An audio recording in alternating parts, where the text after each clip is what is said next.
อืม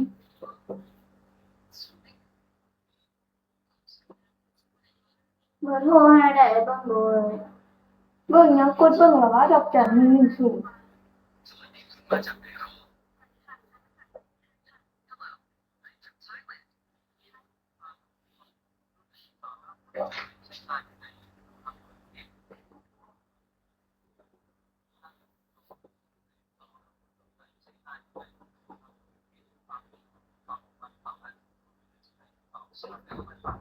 ไปมั้งคะไอ้เจ้าแน่ๆน้อยชื่อเด้อน้อย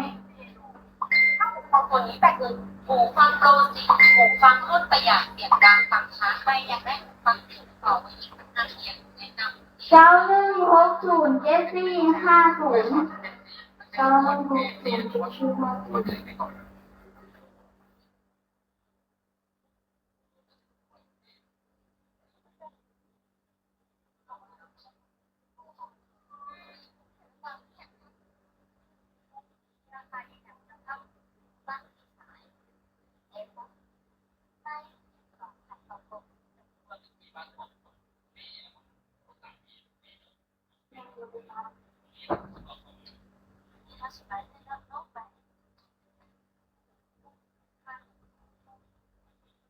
เอาซื้อหานมาดูหมดตัวที่หนึ่งจ้าก็แซ่บได้ไหมหนู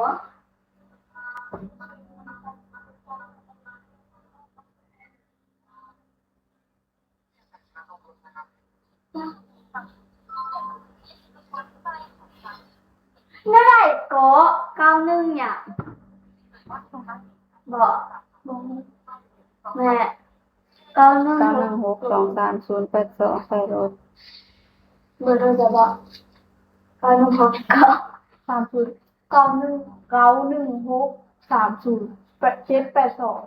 23082แล้วนั่นแหละเชี่ยวชาญนะไปเฮ้ยอันนู้นซีดเด้อ